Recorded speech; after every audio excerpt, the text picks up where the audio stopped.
Organissima, New York. Your exotic skin, hair, and beauty source, and your one-stop shop for all your natural and organic skin and hair care, featuring authentic organic Moroccan oil and prickly pear seed oil and much more. Bringing you only the best, straight from the source and proudly produced in the USA. So what are you waiting for? Shop today. Organissima, New York. Your beauty is our duty.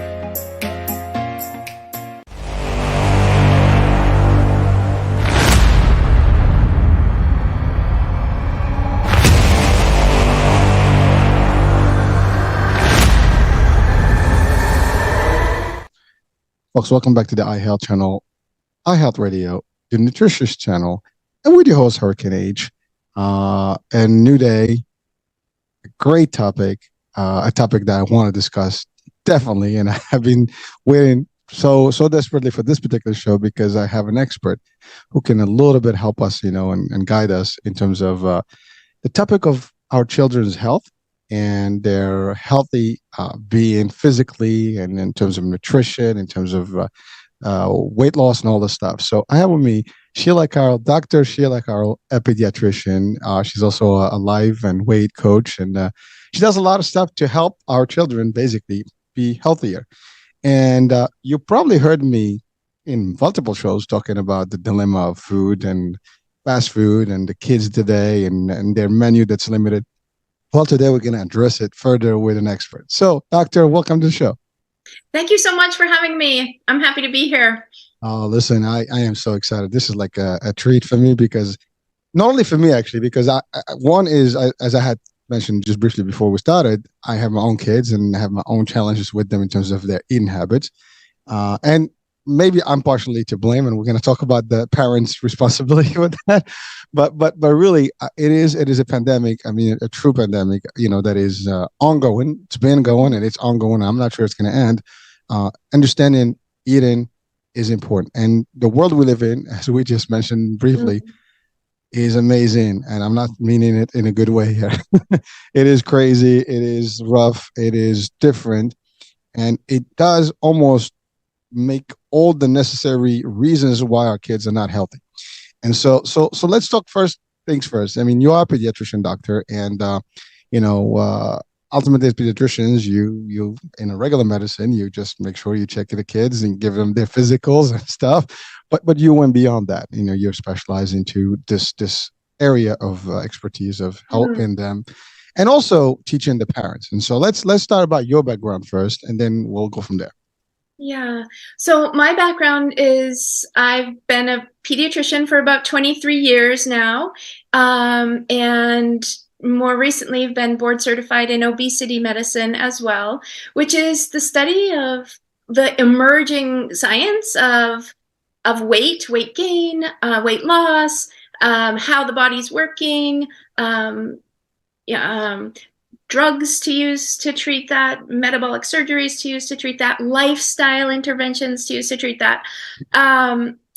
So I am just passionate about this topic, both from a professional but also a personal bent. I was an overweight child myself. I was overweight from about the time I was 10 years old, off and on, but mostly on, mostly overweight, definitely through all my adolescence into my 20s. And I struggled, and I didn't want to be overweight, but I didn't know what to do. And anything I tried, just not eating enough, just not eating, or eating less, nothing worked, right? So it was a struggle. And I feel like that's why so many people, adults today, are struggling, because we never learned, number one, the science of what is really going on with our bodies in today's modern food environment. I don't think anyone would be struggling with their weight if we were living 500 years ago, right? Because the foods that are available back then, that's what our body was designed to handle very, very well. Our body was not designed to handle these foods that are being produced in labs and in manufactured in companies with all of the added sugars and all of the highly processed foods is what I'm getting at. And that's why our kids are facing such struggle these days. Honestly, even kids who you would look at and be like, oh, they don't have a weight problem, or they, quote, look normal, or they look healthy, you know. The truth is, metabolically speaking, none of us should be eating these foods. No one should be drinking Coca-Cola on a regular basis. No one should be eating these highly processed foods. You might be thin or have a, quote, normal weight, but inside your body, metabolically speaking, your body was not designed to handle that. So I personally just love this topic because there's so much empowerment and that people can, and freedom that people can get when they really understand what's going on. You know, because when I was a kid, I didn't understand. Like, I would try to eat less, but I really wouldn't lose weight. Well, now I know that's because our human bodies, we're wired to store fat. This is how we've survived for centuries and, or millions of years, really.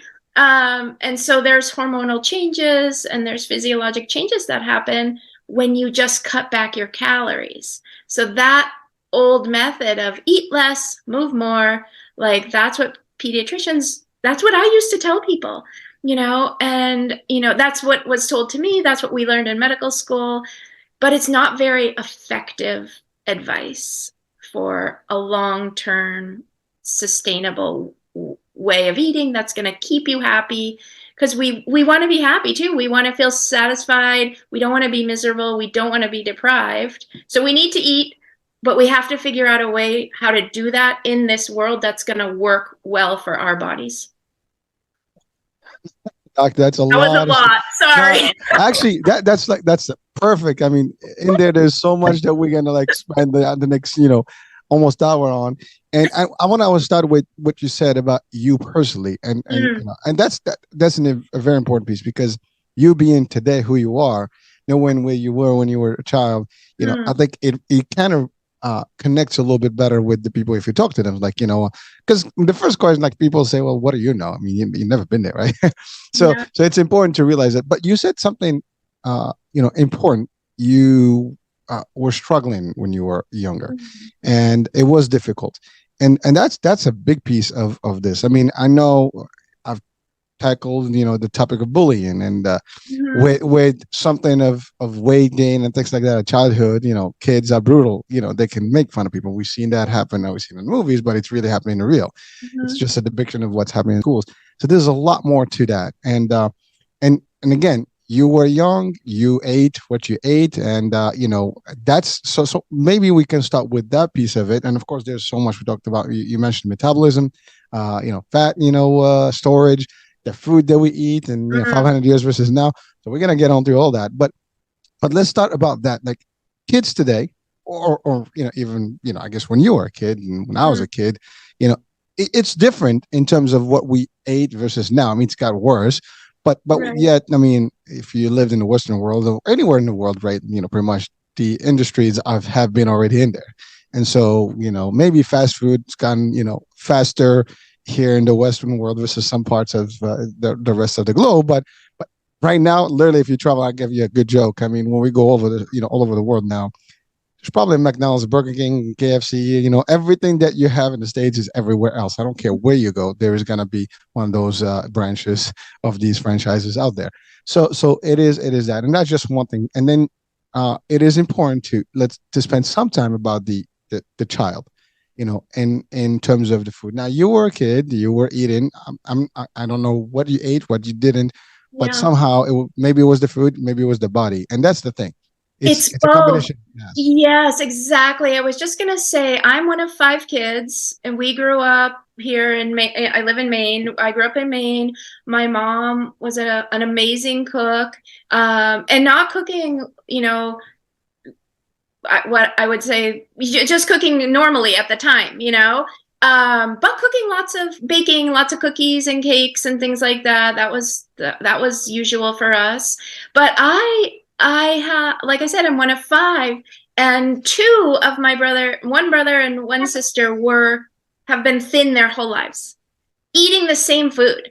And not, especially as kids, didn't struggle at all. They could eat whatever they wanted and it didn't matter. And, in retrospect, it is hard for me to exactly go back. I think I probably did eat more than them. But the interesting thing, the science behind that is when you start to gain weight, the hormonal fat, the adipose tissue or the fat tissue, it's not just sitting there doing nothing. It's actually sending little hormones, little signals that make you hungrier. So I think I ate more because I was hungrier, because I was carrying more weight. You see, like, the vicious cycle of it all. And so some people, for sure, and this is like the beauty of medicine, or the art of medicine, or the beauty of the human body, is everybody's body is so different. So two people eating the exact same things are going to process that differently and have different hormonal responses, because you're under different stress, or you're in a different growth phase, or there's just, and so much we still don't know. So yes, so different kids have different appetites, their bodies handle foods differently, and some people are just more prone to storing fat more easily than other people. So, Doctor, thank you. I mean, for that's a perfect example. And you said, I mean, 5 kids, two are thin, and the other ones are getting different weight at different pace. And what you just mentioned is definitely something to clarify to people. Is that the fact that you said it well? Is that the more you have these fat cells, the more you're gonna get those stimulations rather, to eat more. And ultimately it's never gonna stop, and it just adds up. It's like the body is wanting more and more and more, right? And it's really requesting. And it's so frustrating. Yeah. And that's why the whole, in the past, people said, well, you just don't have willpower, or you need more self-control, or it's that person's fault that they're overweight because they just keep eating. Well, they're eating because they're hungry, and that's a normal survival mechanism for all of us. So it's so much more complicated than that. Well, the brain has, has a reaction to everything, right? The body is sending, signals, the brain is responding. And then everything else is also like, the stomach is kind of like, I'm hungry, I need some food. And so that whole, feeling is there. And you're right. We are programmed, in a way to do certain things. And I love what you said about, 500 years ago, the food that existed didn't exist today, and we were meant to eat that way. And you're right. I mean, even 100 years ago, if you walk in the supermarket, you're not going to find the same food that you have today. As a matter of fact, someone came in, and went in the future. I mean, actually, from the past came in today, they'd be like, "What is going on here? What kind of food is this?" They'd be like, "Unbelievable, right?" Because they would never think that those were even potentially available, or can be even manufactured, and the food that we have today is there, coloring this, and it's really amazing that the ingredients that when we're going to talk about a portion of that right now. But so the I want to just allude to the concept of metabolism, right? You said it. Everybody's different. I mean, there's genetics behind that, and there's hormones, and there's the metabolism. Again, you said different growth phases. Gender can also make a difference. Yes, both is good. The activity level is another thing. Someone that is super active versus someone who's not. And believe it or not, that's still not a condition. My son is active, but yet he gains weight faster. Exactly. So it's not the same for everybody, and that's an important thing. So let's talk about the breakdown maybe on how it all functions. In terms of the brain, the body, and the connection in terms of the urge of eating. And I think you talked about in general, but if there's a way maybe to break it down. Yeah, I think one way. Well, it's a huge topic. But the one way to really think about it is, people tend to overeat or crave, high calorie, high fat, high added sugar food. And so no one is, having health problems because they're overeating salad or overeating broccoli or overeating apples or overeating fruit, right? No one is having health problems because they're eating whole unprocessed foods. We are having the metabolic health problems that we're having as a society, as a globe, like you mentioned, because of the way the food that is being made is affecting our body. And so there's a couple things that I want to say about that. One is that it's designed to make us want to keep eating it. So we eat something with sugar, or highly processed foods usually have a lot of sugar in them, added sugars, or the sugar additives, or the other things that make our our dopamine receptors in our brain, like our reward centers, light up. Like, oh, when you have sugar, your dopamine centers light up. That is two things for you. That evolutionarily has been a sign to tell your body, oh, you should keep doing that. That's good for you. That feels so good. Keep doing that. It must be safe for you because it feels good. And the other thing is, it sets in motion a pathway of learning to kind of eat those foods because they feel good for you. And so so say you have like a candy bar, a 2023 candy bar, and you eat that, you might get, say, we'll just use random numbers, but like 10 units of dopamine. It's not at all measured like that, but I'm just giving an example.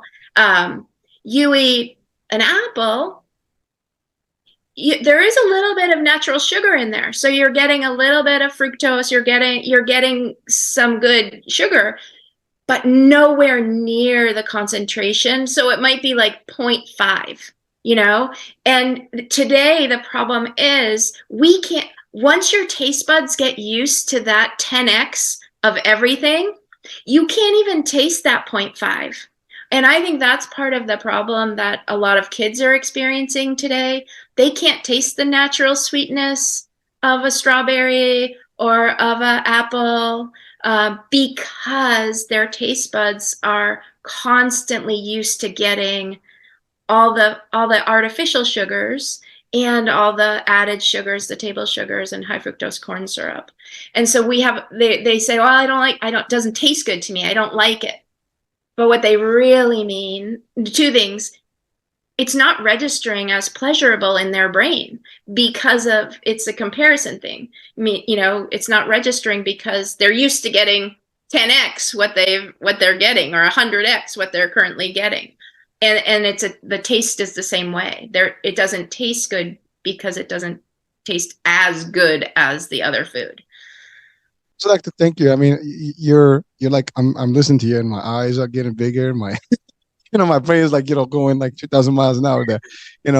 It's amazing because the way you're breaking it down, and you said it key, sugar. I mean, I wanted an example, and I know for a fact this was the case. I don't know if it still is, but Coke, for example, when you drink it, I mean, it has high sodium, high sugar, and it gets you thirstier and thirstier and thirstier, and you just want to drink more. You can drink a whole liter, 2 liters, because you're still thinking that I'm thirsty and I need liquid, but it's really just asking you to do more of that.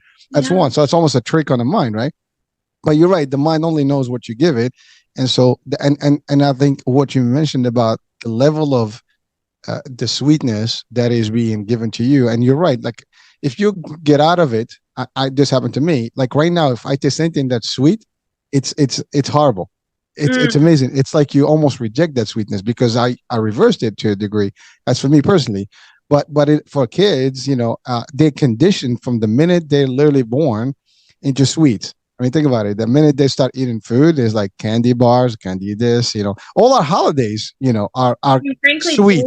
Formula has. Oh, yeah. I was going to ask about that. I mean, so here's the thing. Breast milk, natural breast milk, that has sugar. Our bodies add sugar to that because we want the babies to want to eat it and drink it, because we want them to survive and keep going. So yes, as a species, we are wired to love sweet things.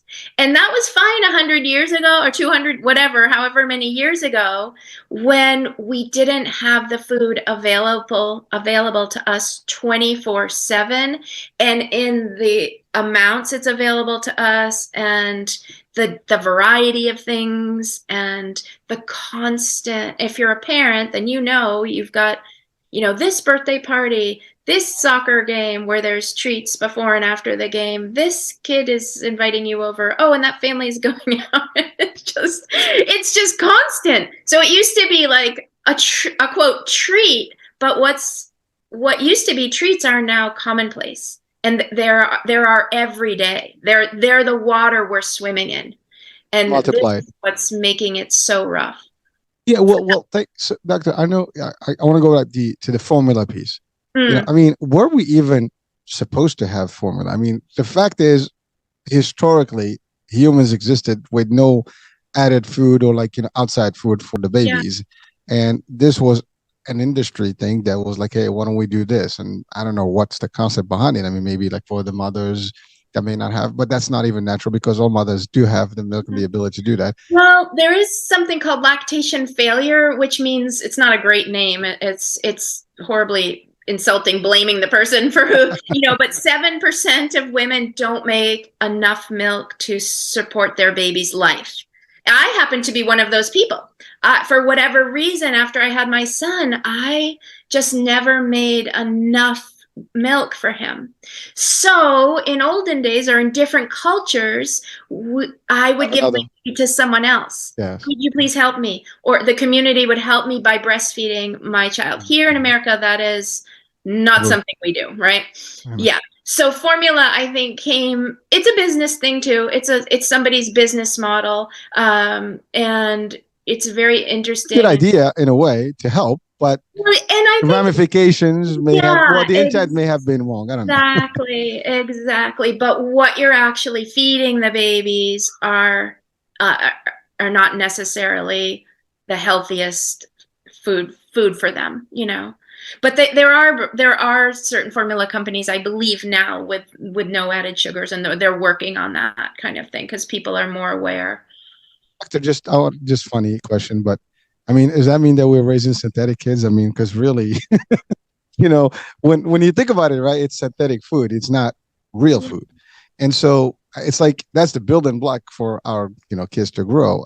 When you think about it this way, it's almost like, whoa, is that even something, a concept? But I mean, they're growing to be normal, but maybe, because I'll give you an example. I don't know, maybe just me. I have noticed that a lot of kids have braces, or their teeth are not growing in the normal way. Now, I grew up overseas when I was a kid and never had this problem. I didn't notice that people needed braces. I mean, braces were literally something like, what's wrong with you? Like you failed something? I don't know. It was not, but I see it. I don't know. So I make this joke all the time, it must have been the formula that you guys got into. So that was my thing when I was, literally having to find a justification why my kids had to go. Both my kids, 3 of them, they all had to go to braces. Yeah. And I think there's a lower threshold now to offer kids braces than there's probably ever been. My son has braces as well. I never had braces as a child, but my brother did. But I think there is some actual data or the science of what you feed your child, the sucking motion, how that impacts how their facial bones grow. People are saying that a lot of kids these days are using those pouches or squeezy, like pureed baby foods. And so kids at earlier ages aren't using their jaws like they used to have to be able to, and that's potentially impacting people's teeth and jaw and facial structure. So I think all of that stuff, when you mentioned synthetic kids, I hadn't thought about it that way. But what I think about is like, wow, our body is so amazing. It's doing everything it can to try to keep us healthy despite what we're doing to it. It's basically like, oh, you're going to give me all those extra calories, all that sugar that I was never designed to handle. I don't, frankly, even have the enzyme to process fructose. Like, fine, I'll just store it as fat. Fine. It's like our body is so smart and doing all of these things. But what's happening is with when you see it in older people, type 2 diabetes, or pre-diabetes or chronic inflammation, all of these things, even, there's so many cancers associated with obesity and insulin resistance and metabolic disease. Basically what your body is saying at that point is, look, I've done the best that I can to try to handle everything that you've been throwing at me. And I'm at my breaking point at this point, and so our bodies are amazing. Now we just need to understand them and help them be as functional as possible. First of all, I was it was just a funny thing that I just came up with right now as we're talking about, because I thought about, like, when you think about, like, you mentioned stuff that is manufactured GMO type of thing, right? Food.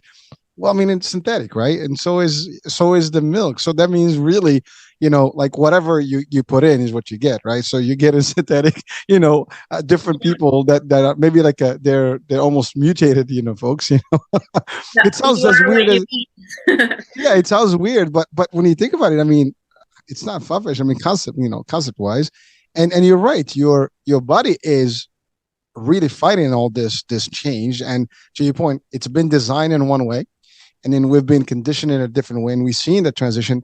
But you're right, it has an exploration mode in terms of how far. It's like, again, I give the analogy of a vehicle. You buy a nice vehicle, you treat it right, you do the oil change, you give it the right ingredients, it's going to last for a good term that it's designed for.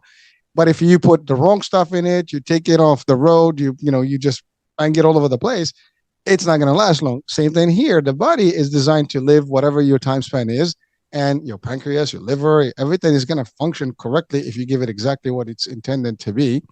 But then we throw in all this stuff at it, and it just says, okay, towel off, drop the towel. I can't do this anymore. Now you're on your own. Now you have to get injections and all these things. And it's really crazy. And by the way, you mentioned diabetes as we get older, but today, even kids, there's a lot more children, like juvenile diabetes or children's diabetes. There's a lot of that stuff. It is amazing to even understand that. But the food, to your point, from the beginning of time, was natural.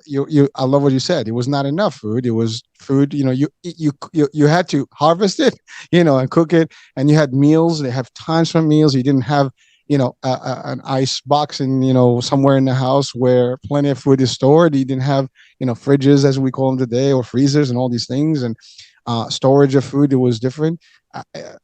We're consuming. We have become a consuming society, or consumer evolutionarily society. Those are extremely new inventions, and our bodies, they've made our life easier for sure. But at the same respect, now we're seeing, like, oh, we are experiencing these problems because now we're seeing what's really happening. It's a double-edged sword, I guess. Well, or whatever that expression is. It was great. It's made life easier, but at the same time, now we're suffering from that same thing. There's always a price to it, right? But yes, it's I would think that I don't think all the stuff happened maliciously. I think it happened just by default of industry. Like, well, we want to find a solution to have extra food, to give the food, to keep the food, safer or longer shelf lives and things like that. We want to make it more attractive. Maybe that's how it all designed. And then, of course, it became a profitable, place. And when we're talking money, people become secondary in terms of the option between money and people's, the money and people's health. I'm only worried about me as the business owner and the business manufacturer. And then, I don't care. Plus, it took years before these things happen. And now industries have been so established that there's no coming back. You put regulations in place, but regulations also, limited to what it can or can't do. And sometimes it's even bought. I'm sorry to say it, but, it's elected officials, and there's Yeah, it's very political, and it's all political. it's so much money involved, and yeah, I think the marketing that goes on to Oh kids yeah. is just so terrible and unethical, and the kids don't know. The kids don't know. We can't expect them to know, and of course they want what's being marketed directly to them. This is the thing. So this is where parents need to come in and like take over control of that ship, that we're sailing in, and help your child understand what's really going on here. So, doctor, that's a perfect segue to because you're right. Kids are kids. They are not really. I mean, we call them minors to a degree for a whole time until they become adults, where they can make their own decision. For the most part, it's the parents, Yeah. that is behind, all their early days, right? And from the birth to like their childhood until they become adults, right? And well, so I can speak freely about myself, without offending anybody else. As much as you want to be as tough as you can be and as traditional as you can be, to your point, you are facing so many currents. One being TV. I mean, you said it's being marketed, at the kids from an early age. I mean, you're watching, cartoons, and there's an influx of stuff that's in the cartoons, and then it's suggestive, it's fun, but it's already being exposed. The kids are exposed to it, and they're like, it's okay. The traditions also or the cultural traditions have also included some of the stuff, by, I mean, think about, I'll give you an example, Halloween, right? It's a horror holiday, and some people even say it's Beginner's Day, whatever, but yet it is a kid's day. Let's throw some costume and we got to go get some candy, right? And it's buckets of candy, and before the day is over, that candy is gone. And so that's just an example. Easter candy, Christmas candy. I mean, I'm taking to all. I don't care what holiday, what you celebrate, what religion. If you're in the West Tuesday, world, person, candy.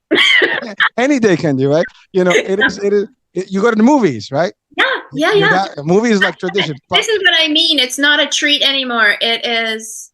Necessity. We still use the word "let's have a treat," but it's like, well, didn't we just have a treat 2 hours ago? It's becoming a natural tradition. Like you can't go physically, for example, to the movies. Like I've been taking my kids to the movies, and we sit. Before you go is the soda, and soda is really not soda. I mean the drink. It's really the fruit punch or whatever, which is all bad. As much as you don't want to do it, like take Powerade, but even Powerade is just a different label. Yeah, that's not good either. Yeah, I know. So you think it's not carbonated, maybe but it's all sugar, artificial colors, and all the stuff. Then you got the popcorn, and I'm not talking about the little thing. You get a bucket and with the refill, so you can go deep, right? And the butters and stuff. Then you have like it goes in with some sort of a what are those, the raisin thingies or Raisinets. Yeah, Raisinets. It goes with the Twizzlers. It goes with there's a whole set. I mean, the Sour Patch. Forget about it. Sugar galore. I mean, it's like you. Those. Yeah. But again, I mean, fruit rolls, whatever. Fruit Loop. I mean, I forgot the name of them. Those roll-ups, whatever. It's all sweet stuff, and as much as I don't want to buy it for them, you're taking them to the movies, and it's like a demand. It's like an expectation, and you try to be healthy. It doesn't work. That's one. Well, here's the thing, though. But why are you buying it for them? Well, I'm with you. I told you earlier. I'll blame me. No, I'm just saying. But this is the part of the problem that we parents face. We have this cultural belief, or it's not even cultural, but somehow we have this thought: it will be more fun for them if they eat this, if they get to eat this sugar. For me, it was different. It was more what was your thought? I was like, they're gonna be upset. I'm supposed to take. Well, okay, so that's the other side. That's the other side. They're gonna be upset, and then I don't want to deal with that. I don't want to ruin the day for them.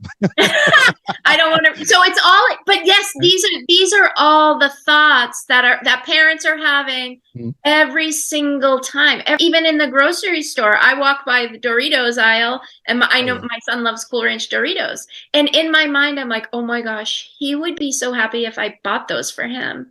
But then I'm like, no, I don't. I sometimes say to myself, like, well, if he might be really happy if I gave him a margarita, but I'm not going to give him a margarita because I know that's not good for him.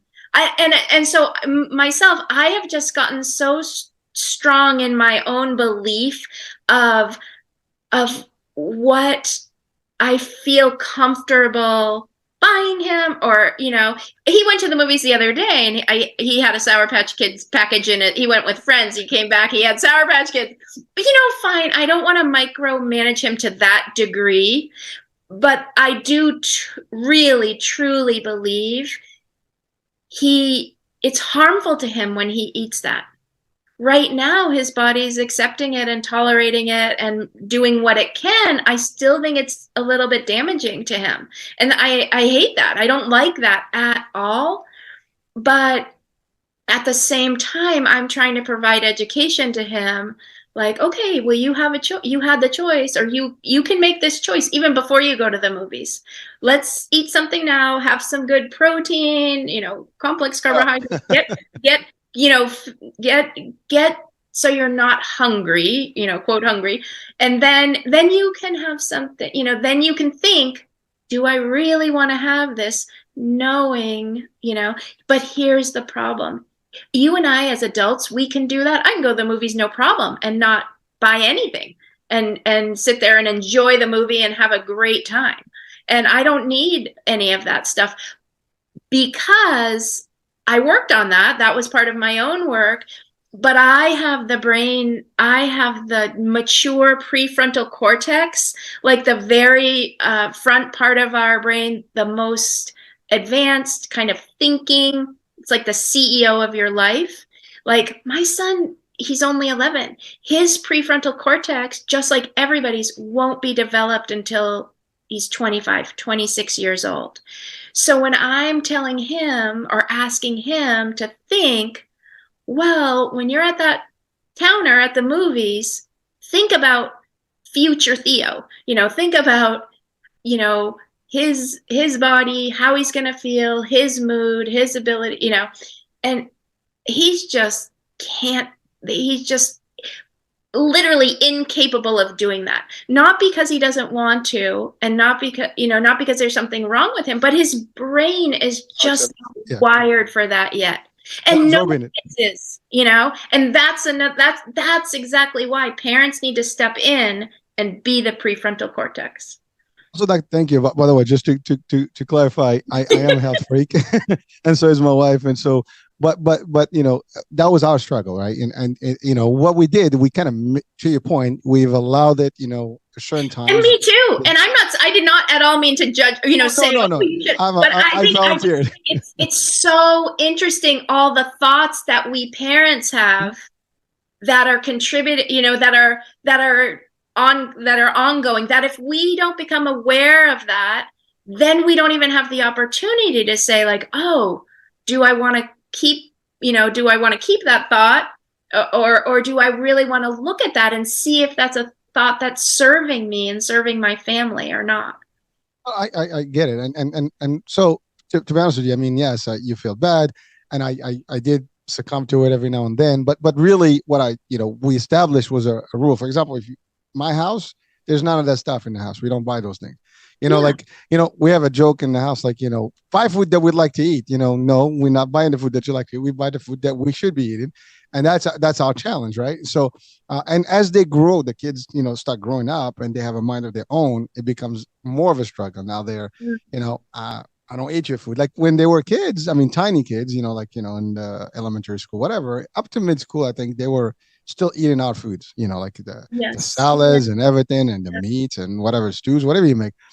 And, but now, and this is going to be a piece of the discussion today, is that limited menu that I think all our kids have worldwide. And that consists of like 8 elements of, burgers, pizza, pasta, mac and cheese, nuggets, and I don't forget the other 2. But that's kind of like what everybody is doing, hot dogs, those are things. But, you mentioned something funny about in the movies you and I can control. But let's talk about that for a minute, because listen, my first job was in Disney. And I love the place, right? It's magical. But one thing about the magic is not really magic. There's science behind it, right? At least the appearance of it is magical.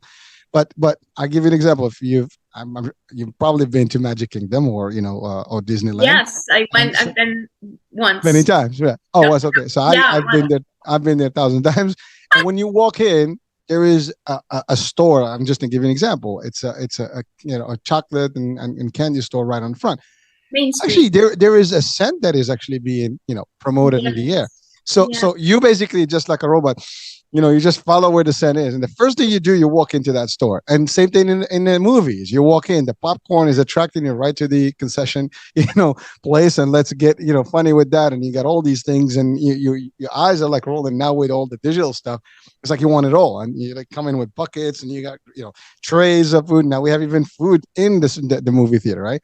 So there is the science and the industry designs now, and the marketing has been also almost fooling our brains in a way, because it's your senses are being tested right now. And I don't care, especially if we know one thing: if you're hungry, your senses are highlighted. They're heightened, right?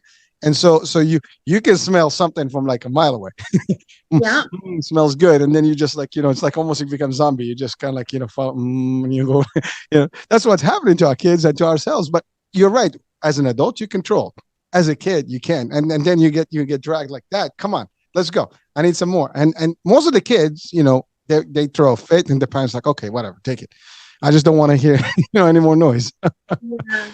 Yeah. So yes, we don't do that with other things though for our kids. We for example, like if your kids get in the car and they refuse to put on their seatbelts and throwing a major fit, you're probably not going to drive very far, at least with your child unbelted or unrestrained. It's dangerous for them.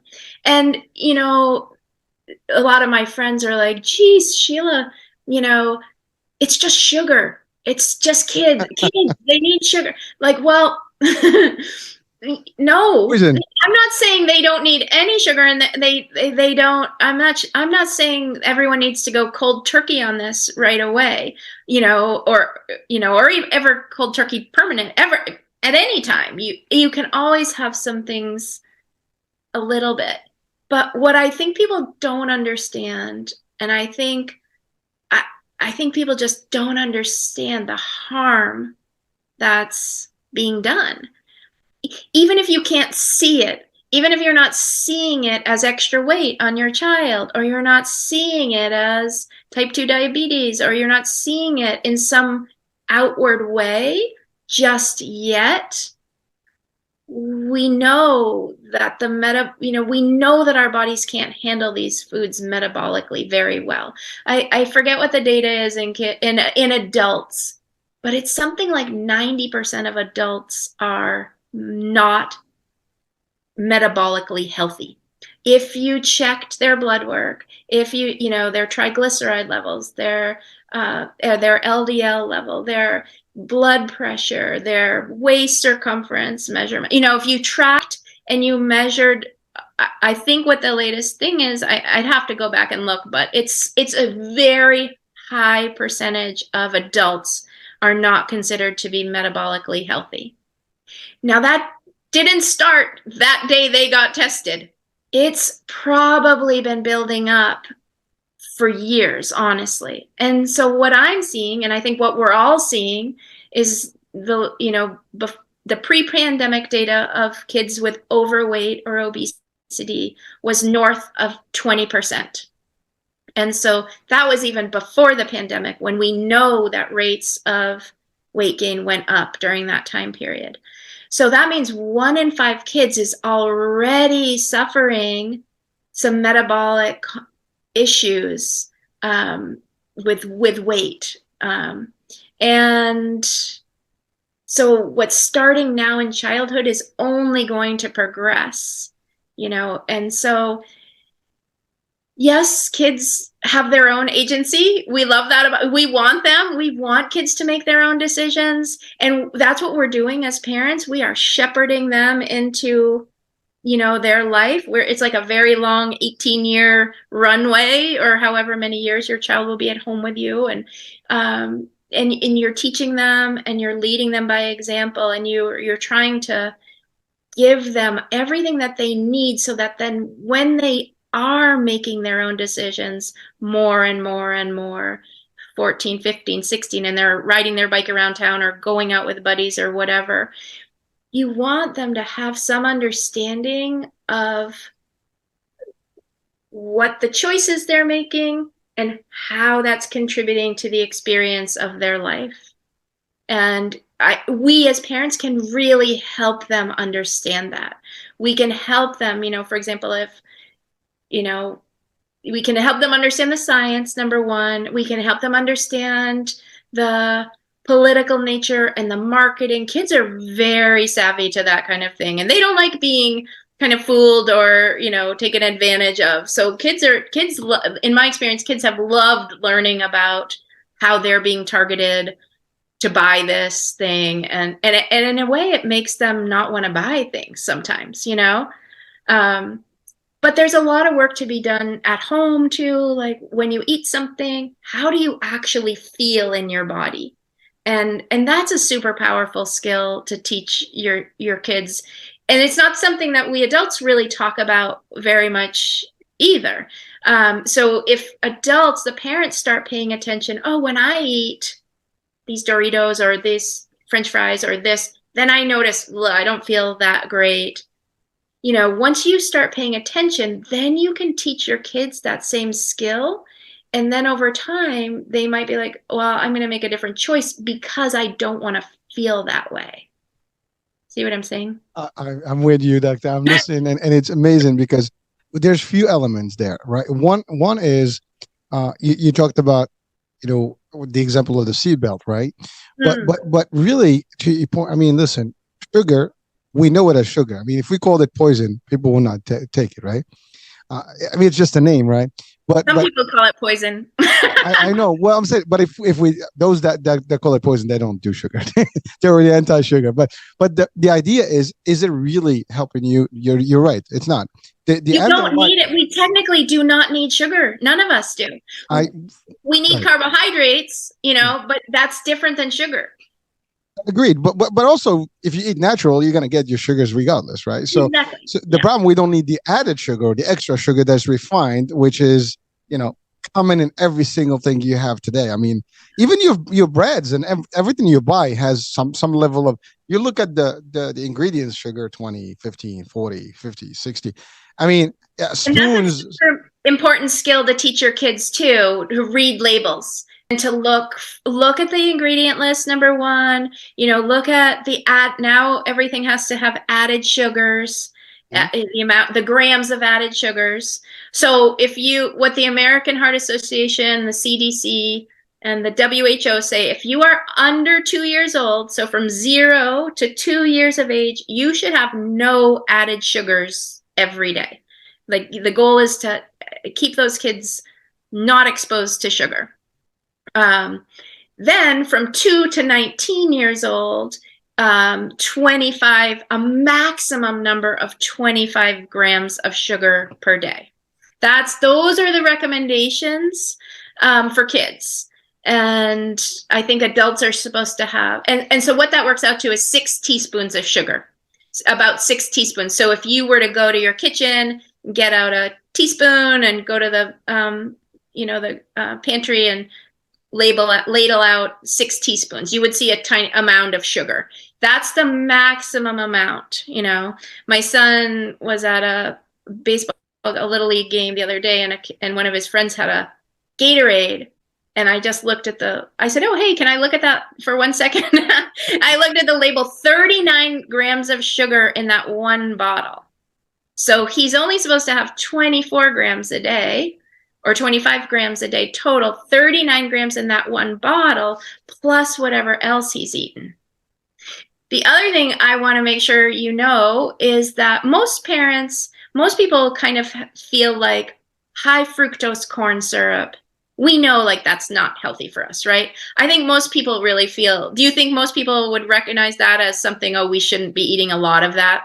And they even packages like label that now, no high fructose corn syrup, And so high fructose corn syrup is there's 2 versions of it. One has 42% fructose and one has 55% fructose. And it's really the fructose that now more and more scientists are saying that's the molecule that our bodies, that our human bodies are struggling with in this modern environment. So high fructose corn syrup has 55% fructose in it. Table sugar, which is what is in your kitchen and what is in a lot of these added foods, that's 50% fructose. So table sugar is essentially the same thing as high fructose corn syrup.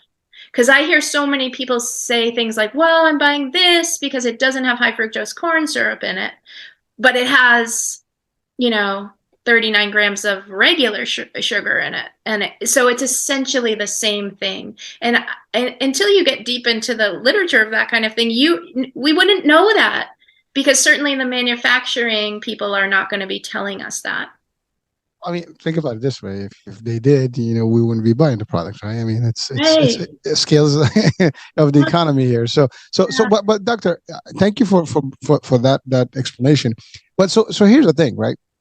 Mentioned fructose. I said pancakes because that's like the tradition. Everybody has some weekend pancakes, and you gotta get all like my son. I mean, he puts the syrup on eggs and everything. I mean, it's amazing. I'm like, I can't get it. And by the way, the education is there. They know what the ramification of this and where it's gonna take you if you continue. As a matter of fact, a few years back we had a scare because I think he was like 14, whatever, and the doctor says he's pre-diabetic, and I was like, whoa, and so we had to kind of like really get into a deep dive, and we got a lot more of exercise in there, and so and he got away from there, but the idea is you have to observe and you have to watch and keep up, but that leads me to the problem, which is our society. So let me be clear about that. You're the parents. You can be the best parents you can be in terms of the food part, what you buy, the conditioning, the training, and the table that you have at home. But then now the kids go to school.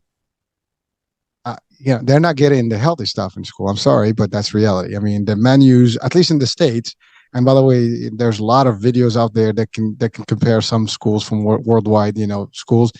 We're probably one of the worst in terms of what our kids eat. And when you look at that stuff, it's really not healthy at all. Every single thing that is wrong is in there, at least from a nutrient perspective.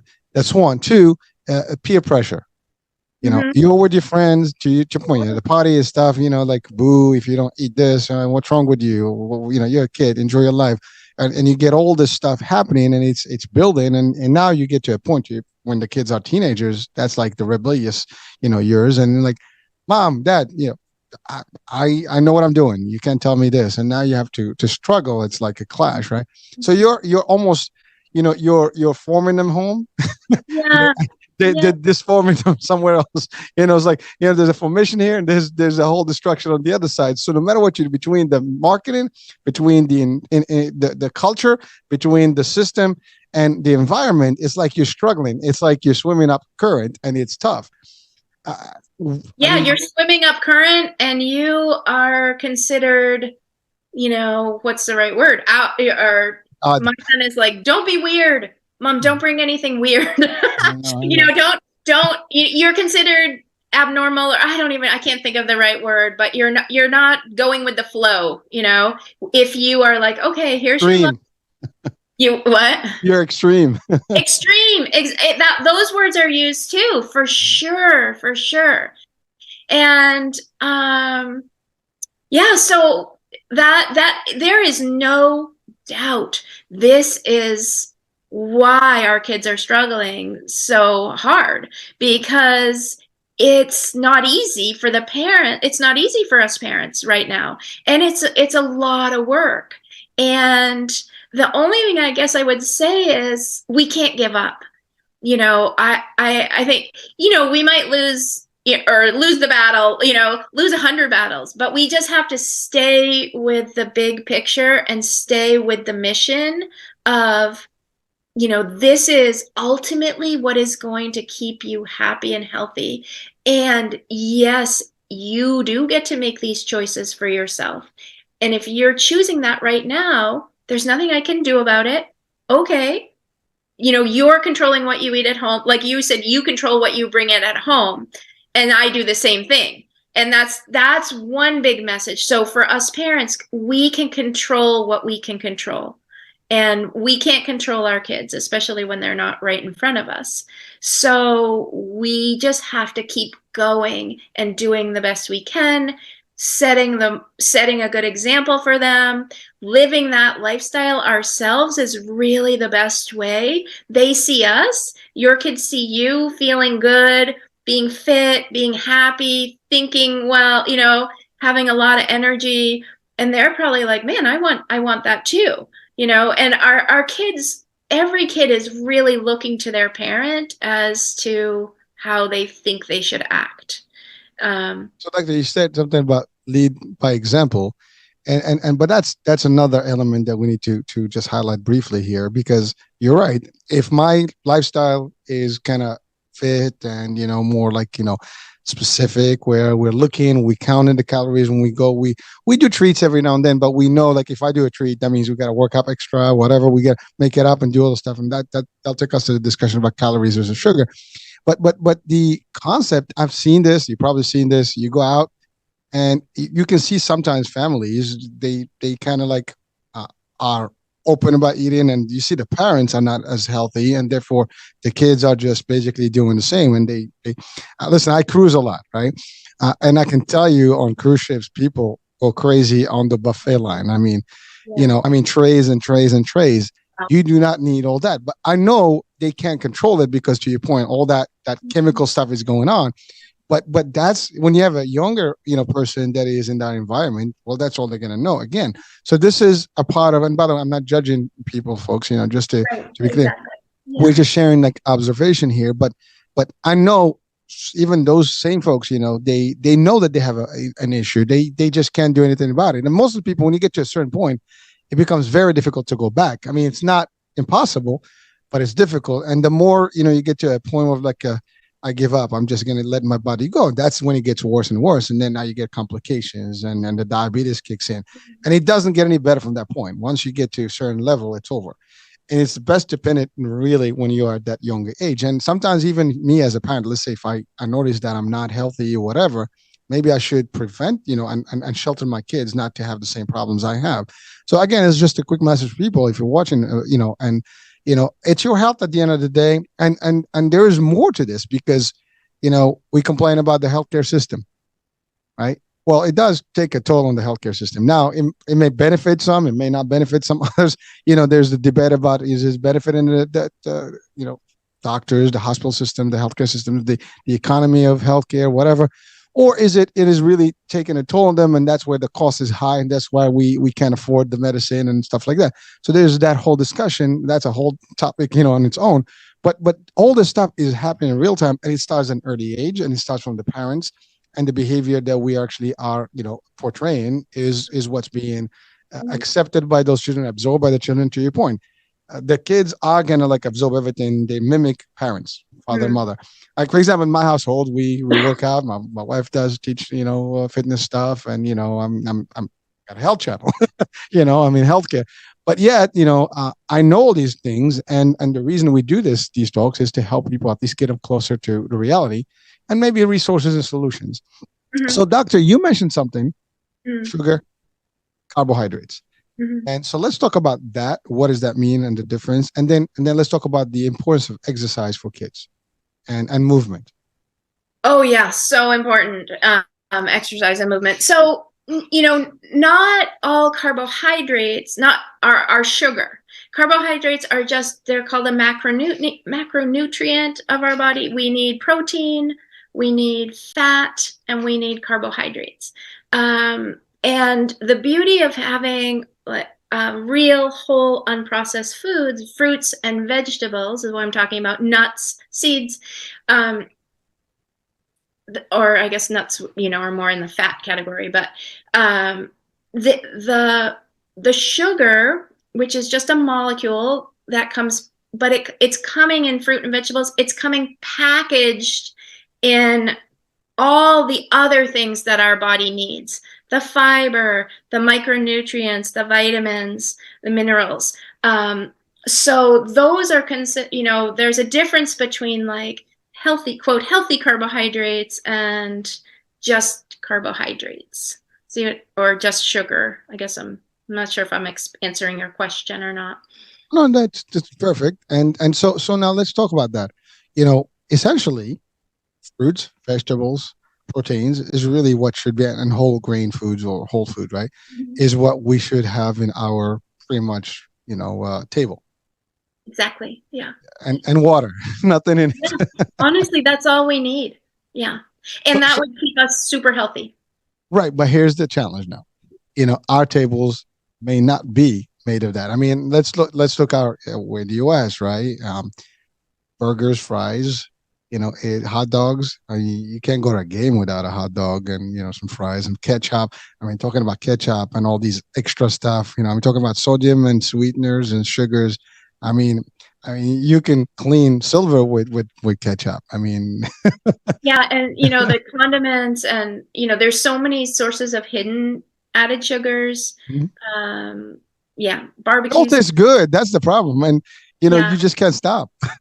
Well, the thing, I guess where I've gotten to is the place where I do go to baseball games without having a hot dog, and I enjoy baseball. I do go to parties where I don't eat things I don't want to. And I've and this is the power of coaching. This is where I didn't learn this skill. It wasn't just magically came to me. Someone taught me this skill. And this is what I learned through life coaching, which was so different than my medical training. In medicine, we just tell people, okay, do this. Oh, here's your problem. Okay, I know what to do. Do this, do this, do this. And then the person leaves and they're like, yeah, but how am I going to do that? How am I going to get myself to do that? Even if you really want to do something, until you understand, so there's this thing, there's a theory, or it's not a theory, but it's a framework of, it's cognitive behavioral therapy is one way of looking at it, but it's that your thoughts create your feelings and your feelings drive your actions. So if you say you want to be going to the gym, if the action you want to be taking is go to the gym or go for a walk or fill in any action, eat a salad or don't eat, the hot dog, you need to go upstream of that action and look at how you're going to be feeling. How do you need to feel so that you get yourself to the gym? Okay, I want to feel, motivated, or I want to feel committed is a really good one, because lots of motivation waxes and wanes. But okay, so if I want to feel committed, what's the thought I need to be thinking that's going to give me that feeling of committed? My health is important to me, or my family is important to me, or this would be good for me, or I know this is going to help me. See what I'm saying? So that whole thought, feeling, action, and we know that what we do and what we don't do, that creates our experience in life. And so this is the key to really understanding what's going on. If you don't like your current situation, if you don't like the current results in your life, you can kind of trace them back to a variety of thoughts that you're having. And then that's so empowering and so freeing, because that's where you can step into, okay, well, my thoughts are optional and I don't have to keep thinking that. And I'm going to choose a new thought that serves me better and gets me the result I want. Awesome, So when I learned that, I felt free, really. It is powerful, and again, the mind is powerful as it is, and it controls everything. Whatever we're talking about chemicals and brain, and hormones and all this stuff, and it's all happening. I mean, really, it's all. I know it's all interconnected. Exactly. So for adults to lose weight, they need to, understand why they're making the food choices that they're making. Number one, stop choosing foods that are driving your hunger. And also then the whole emotional eating piece. Why am I eating? You know, if I'm not physically hungry, why am I eating? And we eat for so many different reasons than just physical hunger. And so if you can get control of both of those things, then you'll have a good chance of sustainably losing weight and keeping it off, because you've really understood what is going on and what the problem is. If you do as a parent, you'll be able to teach your kids that, and then help. Exactly. Exactly. That's my whole thing. Your kid might keep choosing the Gatorade. They might keep choosing the ice cream, but by the time their prefrontal cortex is developed when they're 25, they've already seen you and they've been listening to you for the past 15 years or however long you've been, and then it's going to be like, oh, bam, I know what to do. Yep. I know what to do for myself. And you are going to save your child decades of struggle. Doctor, it's important because to kids, they think they have a limited time frame to live. And by the way, when I say kids, I had the same feeling when I was a young kid. You don't think about age. You don't think about elderly, stages. You don't think about bodies. Metabolism going to shift every 10 years and gets crazier and unless they're, in your side, right? They're clueless. Exactly. We have no idea. So when I talk to my kids, it's like, that's gibberish. That's like alien language. Don't tell me that stuff. I'm not there yet. Exactly. That's a blah blah. So but unfortunately, what you're doing right now, you're instilling these ideologies and ideas into their subconscious. So eventually it will click. To your point, it will click. But that's the challenge, because the same way that the market and all the stuff is actually doing all that stuff, subconsciously, slowly but surely, they will be able to move it. Not hopefully everybody does. So, doctor, quickly, one thing that we have in our culture today here in the West, and more than the East, I would say, is the quantity of food. We are abnormally, quantitative when it comes to rations and food. I mean, you go to any restaurant, you get these plates that are like literally family style, food for one person. You always take over food. I mean, I don't think we finish our foods. Usually we take a box home. That's because the portions are, bigger. You go in Europe, I mean, they give you stuff. You're like, you're done. You're like, what the hell? I'm still hungry. It's different. Why is that? I mean, I know it's a cultural thing. I know it's industry. It's like you get for what you pay for. But it is almost another problem that is creating the need for more. I mean, it's amazing.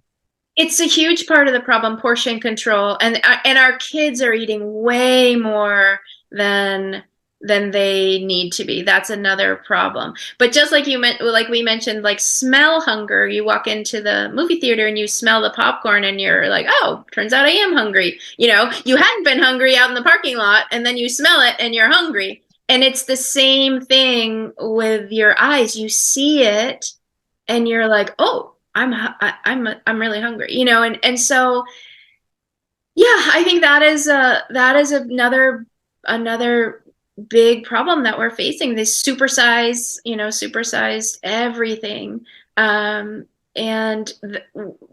the strategy for that is figuring out your true hunger, what hunger really feels like in your body, and what fullness really feels like. People teach I teach my clients a hunger scale, where like -10 is like the hungriest you've ever been. You haven't eaten in so long you would, you're gonna die if you don't eat. And +10 is, you're so full you can't possibly eat one more Thin Mint. And then in the middle is, 0, where you're at neutral. And so you can learn by spending time slowing down, getting used to your body. You can, we recommend eating in between, like -4, start to eat something, notice, oh, I'm getting a little bit hungry, or, oh, okay, it keeps coming to my mind. Food keeps coming to my mind. Okay, I think I'm getting hungry. But you can, start eating only when you're hungry, and then stop when you're, somewhere +2, +3, +4, and don't keep going just to finish what's on your plate. And And that is a skill. But here's the thing.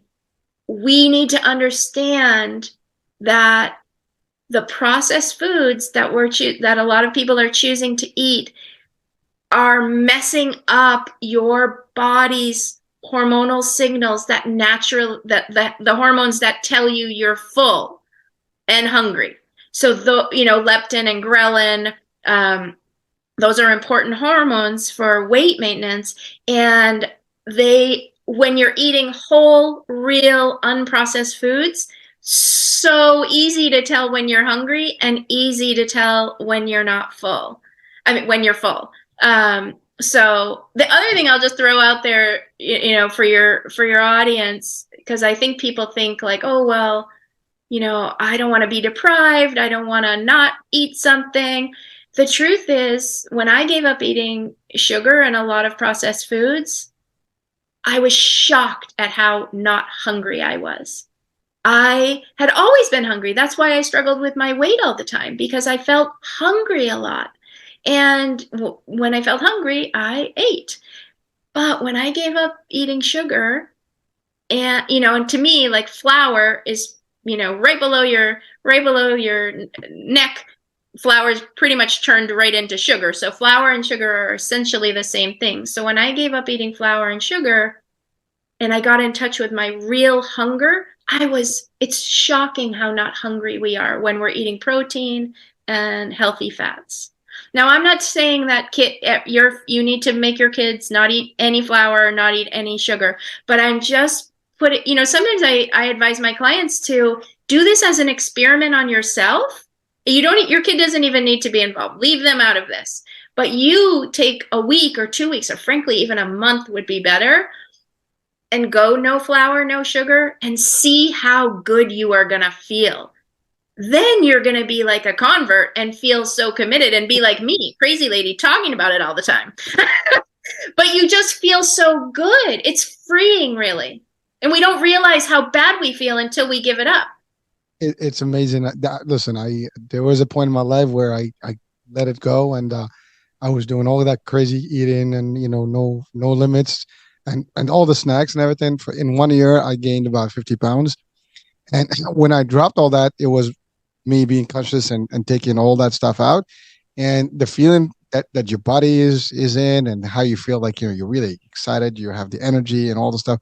That's the other thing, energy. I mean, when you're like too overwhelmed, your body is kind of like, depressed in a way that it's not really active. You think it's the opposite, but your hormones are just trying to tackle the food and just keeping you awake.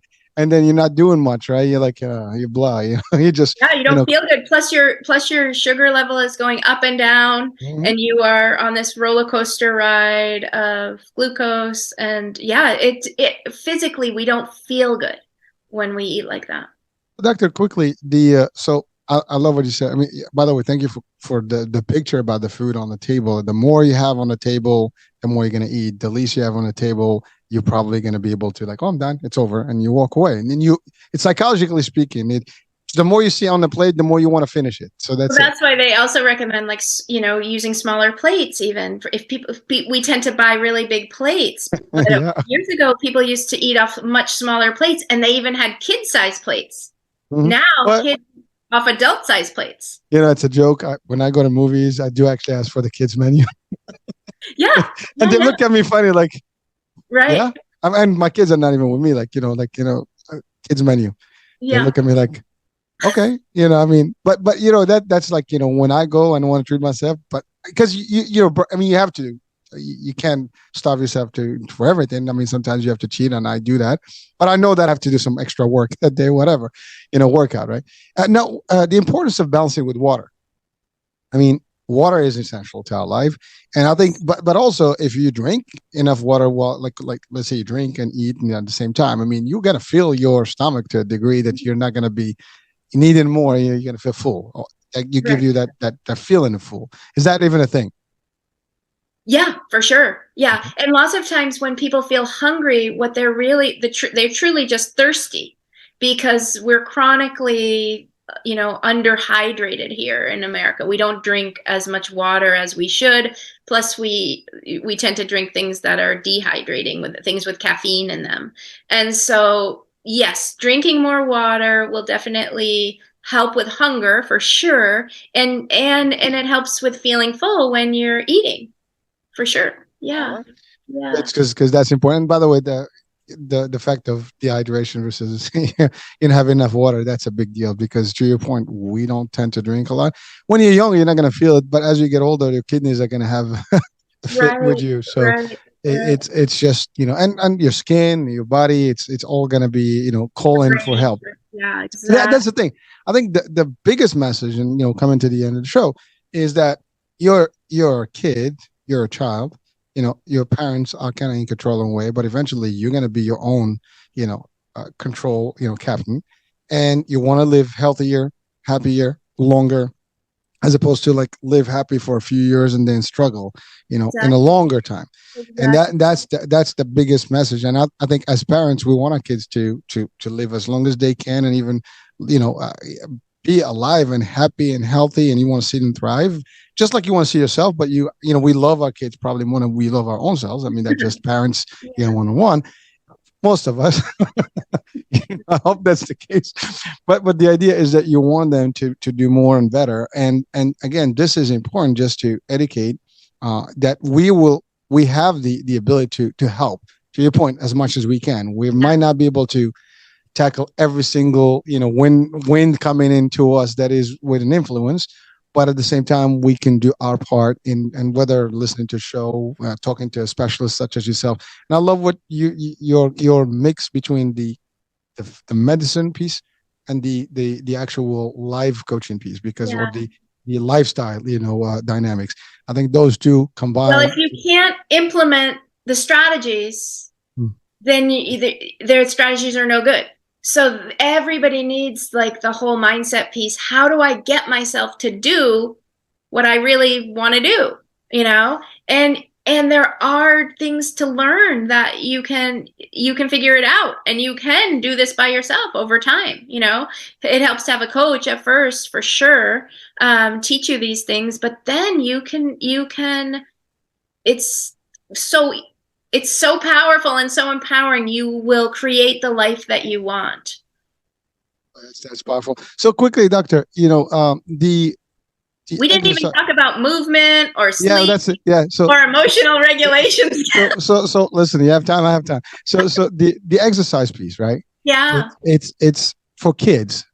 How I know, so we kind of. powerful, so So powerful. what would you recommend to our children today? Like, So what do they my do? recommendation is, number one, you are not. We don't want to be sending our kids the message, you are exercising to lose weight. That is not the message we want to be sending them. It's way more powerful to be talking about. Well, first of all, how I advise all my clients and I advise all my patients, we don't even need to really be using the word weight with kids. What we really want to be doing is talking about health, and how are we going to keep you healthy? How are we going to keep me, mom, healthy? And so, but I see a lot of kids who are saying, well, I'm going to lose weight by going to the gym. My mom's going to sign me up and I'm going to go to the gym. And I think that that's just, old fashioned conditioning. I don't know where they're getting that, but I can't tell you the number of kids who think the secret to better health is going to a gym. So so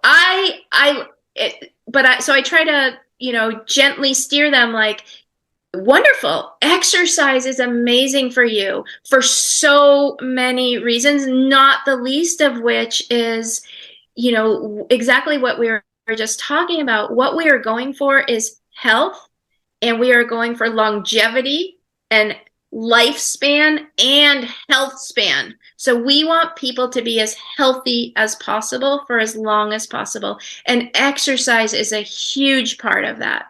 And so for kids, it's fun. They feel better. They sleep better. There's so much data that shows, like, kids that get outside have lower stress levels. They have better eyesight. Their blood work is better. I mean, there's just so many benefits of exercise. And sometimes I use the word movement instead of exercise, because if you're a person hasn't been moving very much or is potentially carrying extra weight, the word exercise might be scary.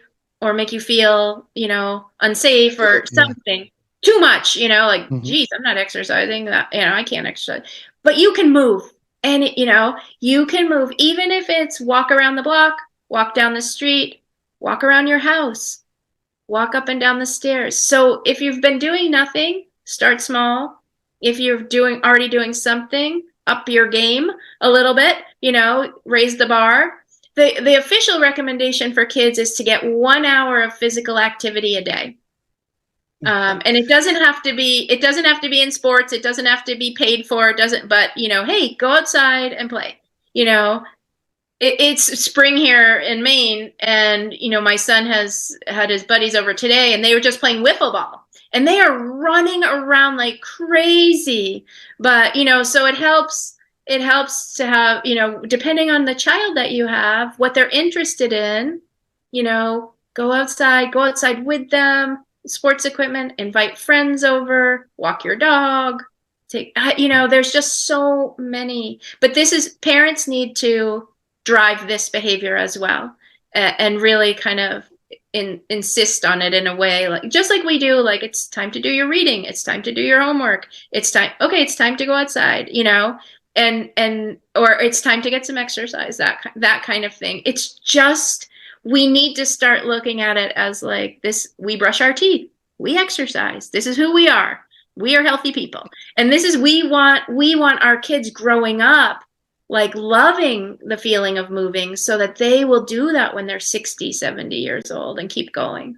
Well, doctor, that is an excellent point. But now we did have a change in culture, if you want to call it that way. When I was a kid, that's what we did. We played outside. TV was limited. You only had one cartoon, whatever, series, something, and if anything, that's it, and then you go to sleep. Most of the time we played outside, right? Whatever we did, we run, we shot car, whatever, we played different things, right?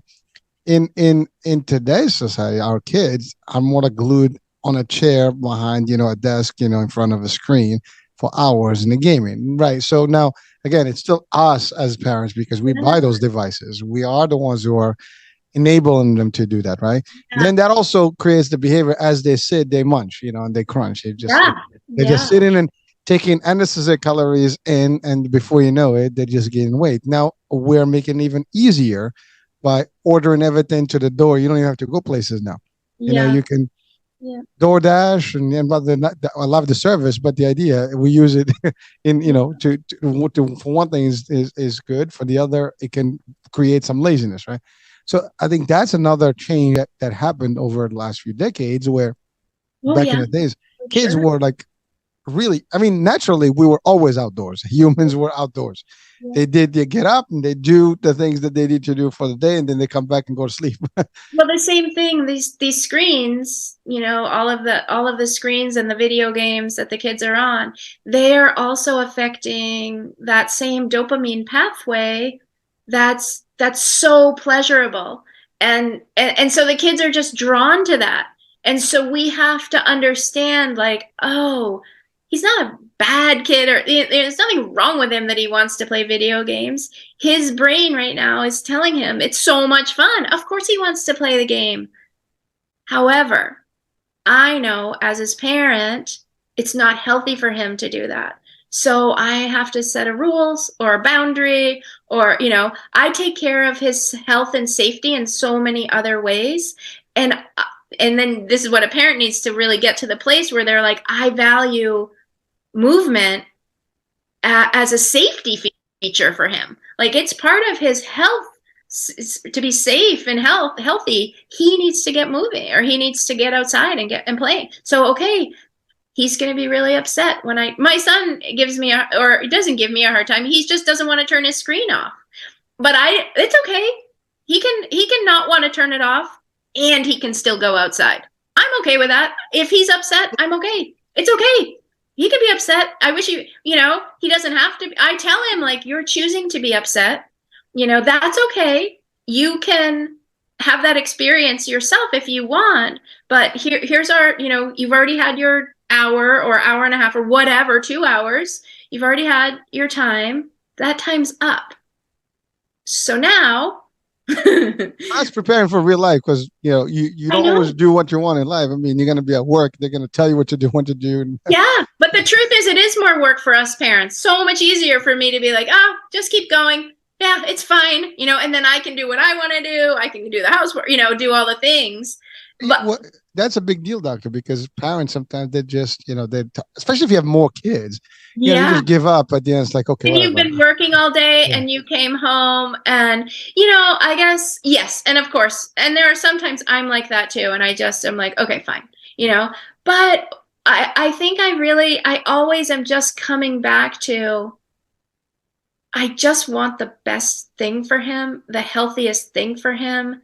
And I feel so committed to maintaining his good health and I'm willing to have him be angry. I'm willing to have him be mad. And at the same time, I still love him. I'm still connected to him. I'm not mad at him because he's mad at me. It's okay. He can think I'm, the worst parent. Sometimes I am, frankly. Sometimes I'm a great parent and sometimes I'm not a great parent, but it's okay. But I say, buddy, it's my job as your mom to protect you, to keep you healthy and safe. And I think going outside and playing is part of that. So Mama bear is always, I mean, think about it, natural, right? Mama bear protects the kids, right? The cubs, yeah. and it's ready to kill to protect. Same thing here. You're doing it, and the kids may not understand that at that age. Eventually, when they grow up. I mean, I've heard my kids say, you know what? We know that you did all this for me because you do love us and you want the best for us. It is.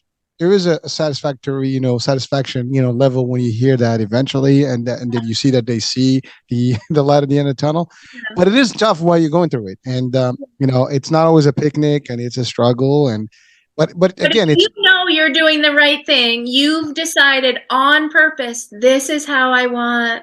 This is what I think is best for you, and so then I feel proud. I feel committed to that. Not happy that he's upset, but I'm also not upset that he's upset. So my day doesn't get ruined when he says, you're the worst. You're the worst mom. I'm like, okay. It's not fair. Get outside.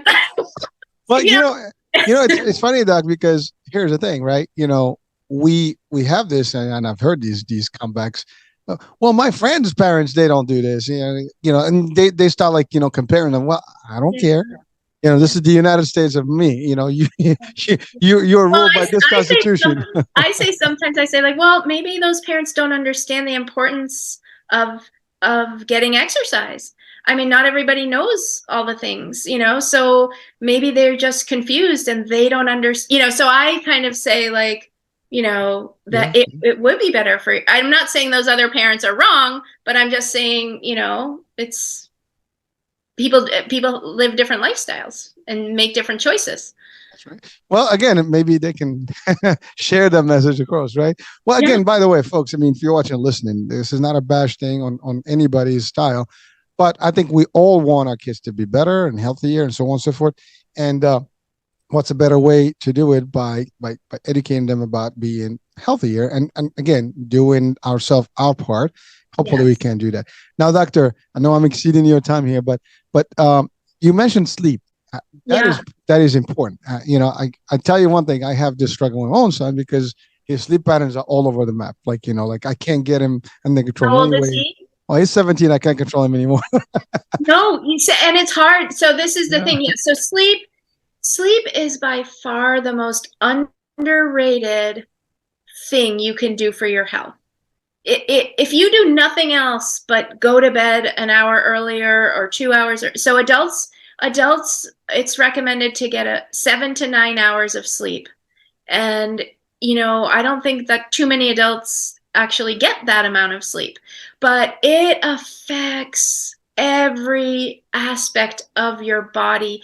Again, going back evolutionarily, we've needed sleep, and it prevents so many diseases, without getting too technical about it all, but we need that time of sleep. And it's just not talked about enough, how powerful it is for your health, for your mood, for your weight, for your memory, for your ability to think, for your ability to exercise. And it's the same exact thing for our kids. So there's age-related, sleep recommendations, depend on how old your kid is, the amount of hours that they need to get to sleep. I prioritize this very highly with my son, and myself. I used to work in a hospital. I was a hospitalist for a long time, where part of my job was working night shifts, 7 p.m. to 7 a.m. Yeah. So I would work day shift, night shift, day shift, night shift. It was horrible for my health. I mean, I weighed 45 pounds more than I do now. I don't even recognize myself from back then, because, honestly, the lifestyle that job afforded, like working that, spending those nights at the hospital gave me more time with my son during the day when he was a baby and a child, more of a child. That's what I wanted. So I was willing to do that. But honestly, I didn't even know the toll that was taking on my physical health, and my emotional health and my mental health. So I'm not sure I would do that again, to tell you the truth. Sleep is so important for everybody. So for your child, your teen, and as teens get older, their circadian rhythm shifts, so they naturally want to stay up later. The problem is, we still need them to get up to go to school so that we can go to work, right? It would be perfect if high school started around noon. Then our kids would get a really good amount of sleep, if they could turn their phones off. But, for my approach, I don't have a teenager yet, but I think education for him, and having him really understand the powerful benefits of sleep, if he's an athlete or a musician or a student, anything really, everything benefits by it. And then also the same thing with like how we tie food into how your body feels. You could tie in lack of sleep when you're noticed, like, oh, I noticed you only got about whatever X 4 hours of sleep last night. How do you feel today? How do you feel the next day? So we have to help them make that connection. You decided to stay up until 3 a.m. texting with your friends. Okay, you made that decision was made. Now how do you feel? Not in a punishing way, but just like, okay, let's be curious. And do you want to keep feeling like this?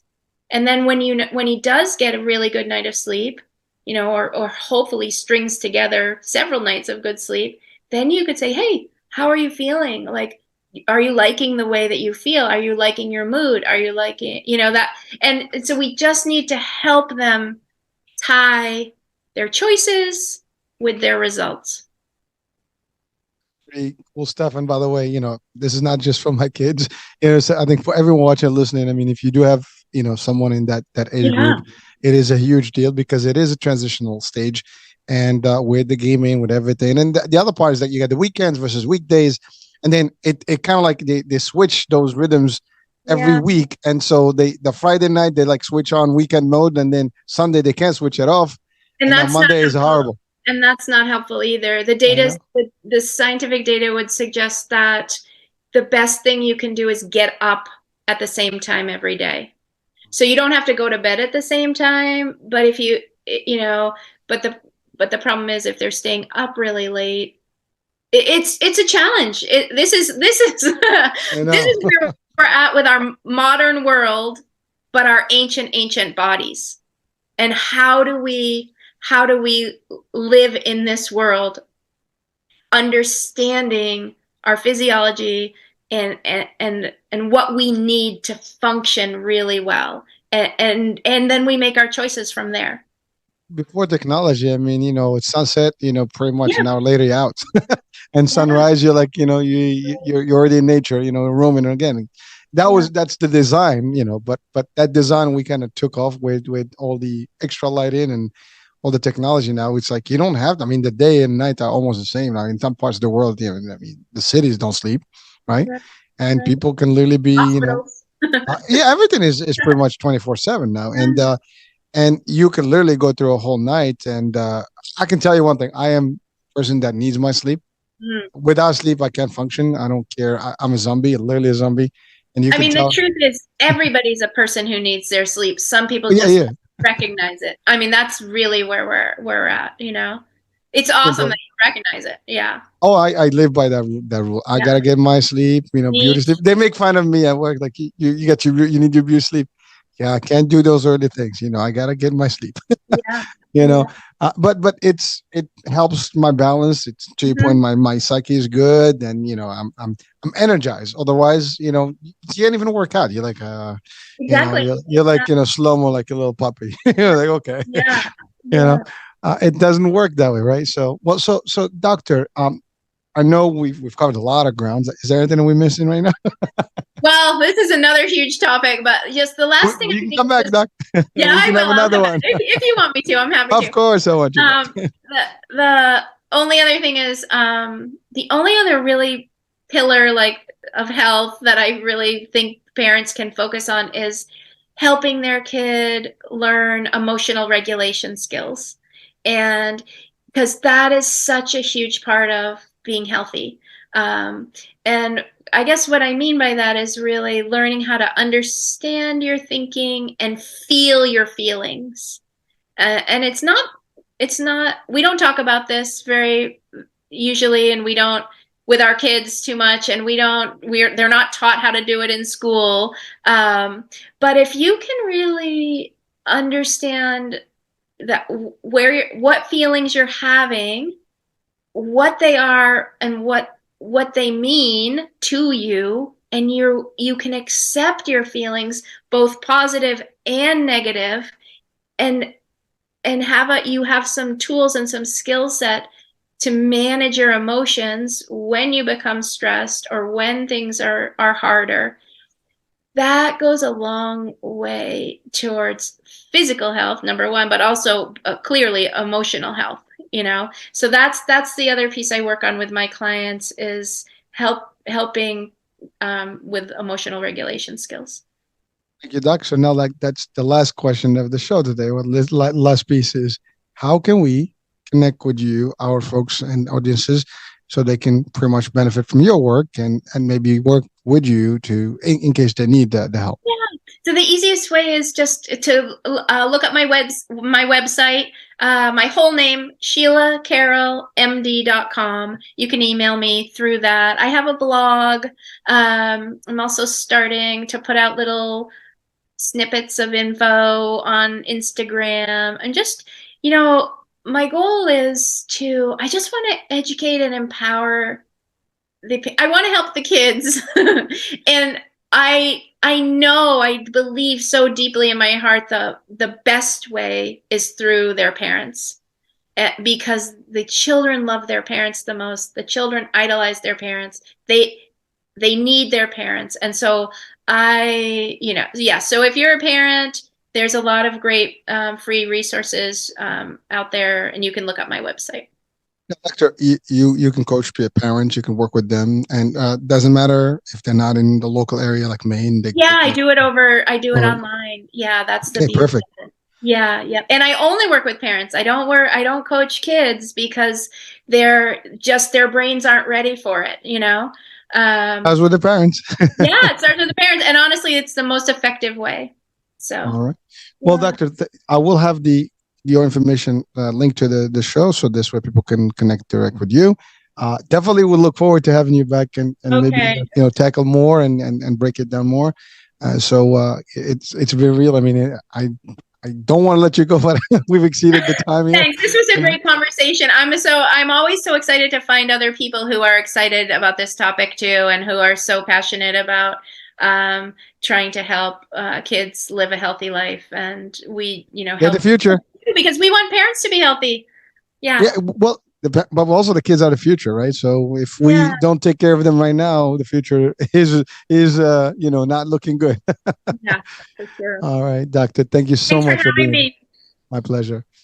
All right, folks. Thank you for being with us, for watching, for listening in. I'm Hurricane H. We'll be talking soon. New day, new show, new topic, new guest. Bye for now. And doctor, that was awesome. Thank you so Oh, much. thanks. Yeah. How was it? Good. I feel like I talk too much. No. You can't compare to me. I talk for a living.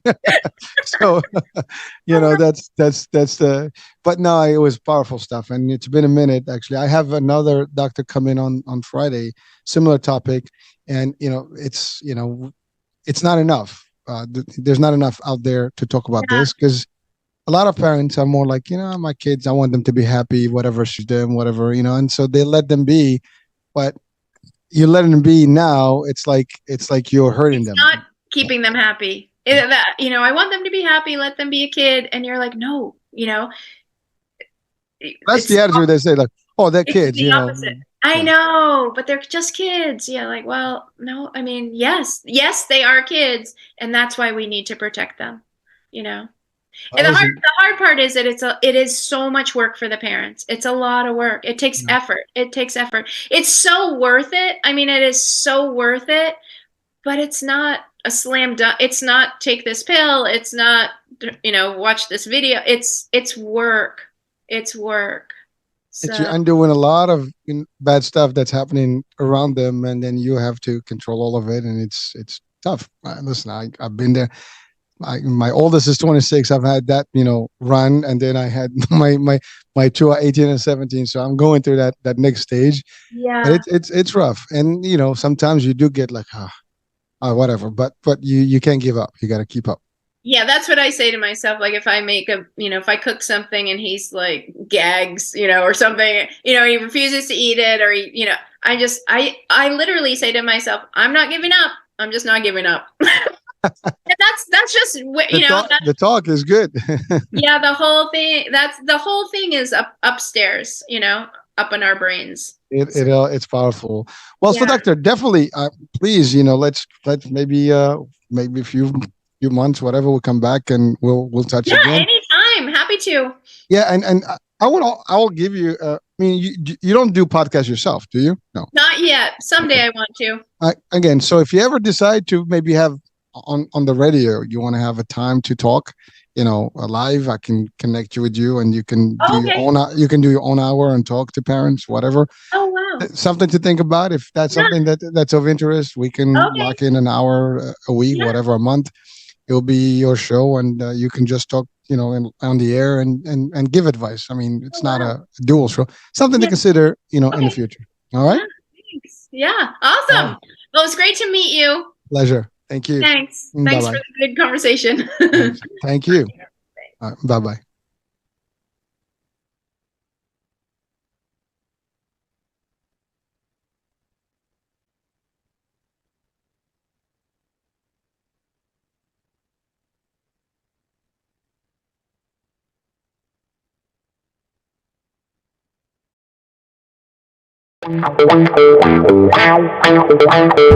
Wow.